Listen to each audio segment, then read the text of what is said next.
Hi, my name is Paulina, and today we'll be talking about wilderness therapy and some of the ethical concerns that I have with it. So, what is wilderness therapy? Wilderness therapy, or outdoor behavioral health care, is a treatment modality that uses wilderness or other unfamiliar surroundings as a means of addressing mental health issues. It is an industry within the bigger umbrella of the troubled teen industry that struggle with suicidal ideations, substance abuse issues, eating disorders, depression, anxieties, etc. It is an alternative to more traditional interventions that has the potential to offer a fresh way to address what these teenagers struggle with. However, the industry is very controversial and is often portrayed as a harsh boot camp in which adolescents are broken down to be built back up. It is also often unregulated, nonchalant about evaluating outcomes. That being said, there has been research done that demonstrates the effectiveness of this approach and supports the growing development of the field. Whether we agree with outdoor healthcare or not, wilderness therapy is one of the growing fields in mental care, and research is being done on therapeutic intervention to assist the youth affected. However, I believe that research on the effectiveness of the industry alone is not enough to evaluate how problematic the industry really is. I personally had experience working at a wilderness therapy practice for nearly 6 months. Working there, I saw many benefits of it and learned a lot, but I also saw how unethical many things that took place there were. I felt deeply sad and empathetic towards the students and left my place of employment because of many disagreements I had with their approach. In this project, I will evaluate research that has been done on the issue and look at both pros and cons of wilderness therapy. I will talk about some of the problematics with their ethical code and talk about my experience working at Wilderness in order to evaluate the efficiency of the industry. As I mentioned above, the industry continues to grow and a positive trajectory is being seen in the amount of research that continues to be done on the topic. Wilderness programs have developed focused research that is meant to address many aspects of their model of intervention. However, many mental health professionals would agree that there's clearly a lack of research done on the effectiveness of wilderness therapy programs. Moreover, the research that is being done is done under OBHC, the Outdoor Behavioral Healthcare Council, an associated group of programs under the academic supervision of the University of New Hampshire that gathers and publishes its research papers. It is clear, even from the name of the organization, that their interest is to make sure wilderness gets recognition and continues getting money from teenagers' parents. Although cost fluctuates, most wilderness programs tend to be very expensive. For example, the one I worked at charged $600 per day, with most students staying there for 3 months. That being said, research highlighting the benefits of wilderness should not be overlooked and does touch on some important points. Many adolescents being treated at programs struggle with social anxiety, isolation, and antisociality. In the academic study dating back to 2014, Julie Paquette and Frank Vitaro analyzed the influence of wilderness programs on antisocial behaviors and socio-professional status of young people. Researchers predict that this alternative approach has the possibility to distance young people from antisocial paths. Concluding their research, authors write, analysis of the results of their study concludes to a lowering of antisociality levels in participants of the program they worked with. Further, they observed reduction in antisociality levels seems to maintain itself over time, at least for up to 6 months, and is more important for participants in a long program. This makes sense because wilderness therapy is based on living in a community, sharing meals, and working together. Even people who aren't used to being around others are forced to cooperate, talk to their peers and staff. Although it may seem like this approach forces introverts to become extroverts, forcing them to go against their nature, unfortunately, our world works in such a way that extroverts or people with good social skills do have an easier time making connections, networking. And I can see how being exposed to this lifestyle and having to adjust to being around people all the time can make one face their fears and have an easier time being in social environments just from practicing it so much. In addition to having to talk to people around them and cohabit, adolescents also need to function as a group. community where if a member of the group struggles with something, it affects everybody. They learn to communicate their needs, ask for help, see their strengths and strengths of others. Although each student is on his own unique journey, being responsible for themselves and learning how to take accountability for their own actions, they also learn how to cooperate with their group members. For example, they can ask them for help with something in their curriculum or give them constructive feedback, expecting a rational, not emotional or aggressive, or passive-aggressive response. They also are constantly surrounded and watched by staff that is supposed to be taking care of their needs. They learn to advocate for themselves, asking for check-ins, new binders, a different size of a uniform, etc. In 2016, Bettman, Tucker, Burns, and Vanderlool researched changes in late adolescent attachment, separation, and mental health during wilderness therapy.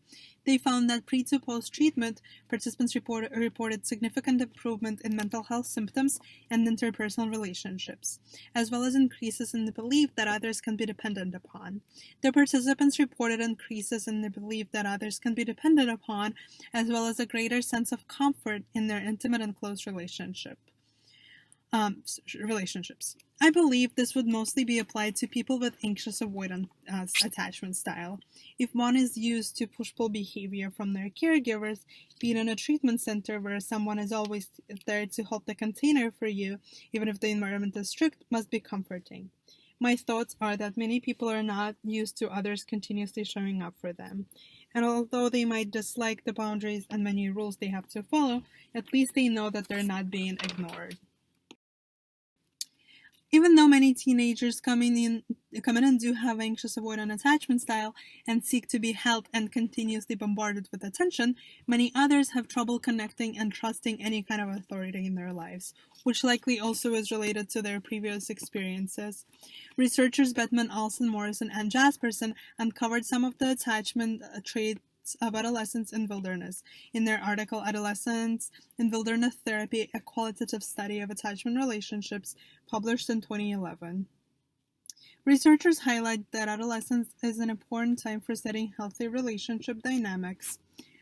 And many teenagers in wilderness have a lack of trust with their caregivers and tend to rebel the boundaries set by their parents. This trend can be often brought to wilderness, and we can see a spike in teenagers protesting the boundaries being put in place, and certain rules and regulations and programs. Trust is critical in attachment concepts, such as secure base, safe haven, and felt security. The adolescents in this study clearly sought independence from caregivers, yet descriptions of their relationships supported a push-pull force in the developmental process of individuation.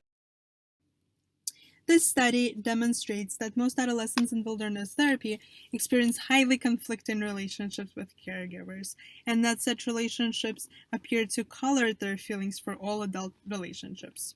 Clearly, this is an indicator that problems teenagers in wilderness deal with that lead to them being enrolled in programs do not have a one clear solution.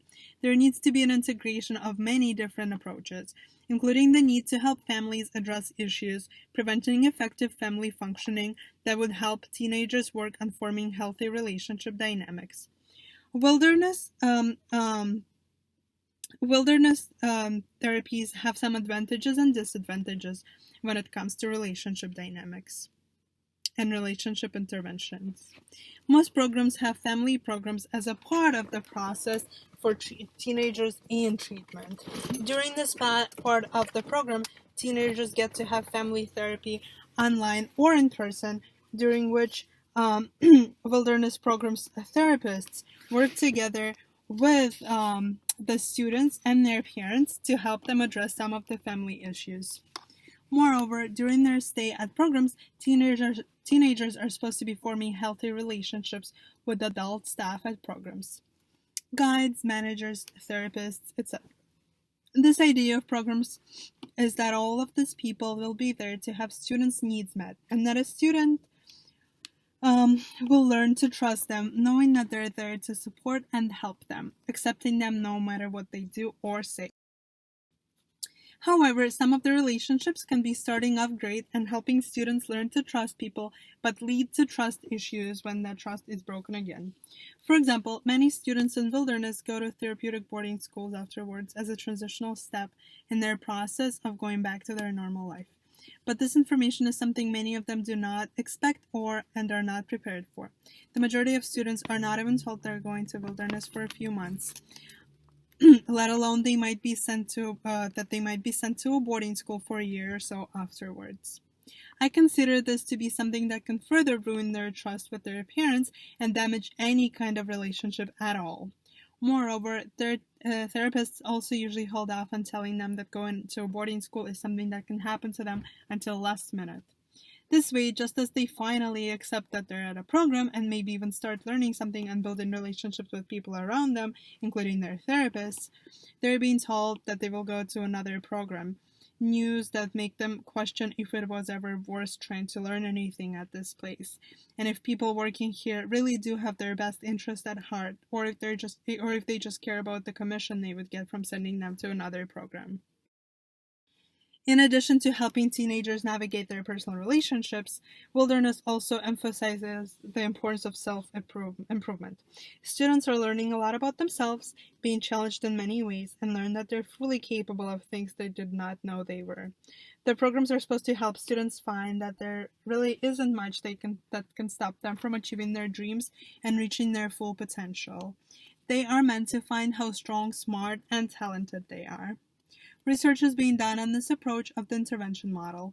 For example, in their report of significant cognitive autonomy benefits among adolescents following Wilderness therapy participation, Margalit and Ben Airy assessed participants that took part in full Wilderness therapy intervention on scales of cognitive autonomy and self-evaluation inventory. Findings indicated that wilderness therapy programs serve to promote thinking skills and self-beliefs among adolescents at risk, and suggest that wilderness programs may contribute to successful management of decision-making process. The increase in self-efficiency may be attributed to actively assisting others in group work, which is intrinsic to the wilderness program. It is also worth noting that being in the nature has repeatedly been proven to be therapeutic. Moreover, adolescents in treatment get a lot of time to reflect and potentially catch themselves comparing themselves to others or talking themselves down. Indeed, in a study of what participants found helpful in outdoor therapy, on average, the items to be outdoors and to have an opportunity to reflect were rated the two highest of all aspects of outdoor therapy experiences. Bringing people outdoors is something Wilderness does do right, and even if there are other things that might be questionable, I believe that being in the nature makes one aware of its power and helps one let go of its forces to achieve peace and power. The wilderness environment is believed to be a healing place that for some clients might facilitate change in itself. After having experienced difficulties, turmoil, and or loss in their lives, clients might find peace in the wilderness. Although most research studies focus on the immediate effect of wilderness on mental health, some of the existing research analyzes the changes happening months after teenagers graduate programs and go back to their everyday lives. For example, Bowen Neal and Crisp conducted a study in which they had adolescents complete pre-program, post-program, and a 3 months follow-up psychological and behavioral questionnaires. Participants were analyzed on their levels of self-esteem, depression, behavioral, and emotional functioning. Overall, wilderness participants experienced a small positive, statistically significant improvements in psychological resilience, depression, and social self-esteem, and non-significant improvements in psychological, emotional, and behavioral functioning, and changes appeared to have retained at a 3 months follow-up. As mentioned prior, research that has been done cannot be the only thing analyzed when talking about the pros and cons of wilderness. It is problematic that the majority of the existing research has been conducted with OBHIC member programs. Although this research is important and worthwhile, concerns are raised when a range of 5 to 9 programs participate in outcome studies, despite the fact that approximately 65 programs identify themselves as providing outdoor behavioral health care. Taken together, there's a clear absence of research undertaken by professionals from varied perspectives, and only few programs participate in published research.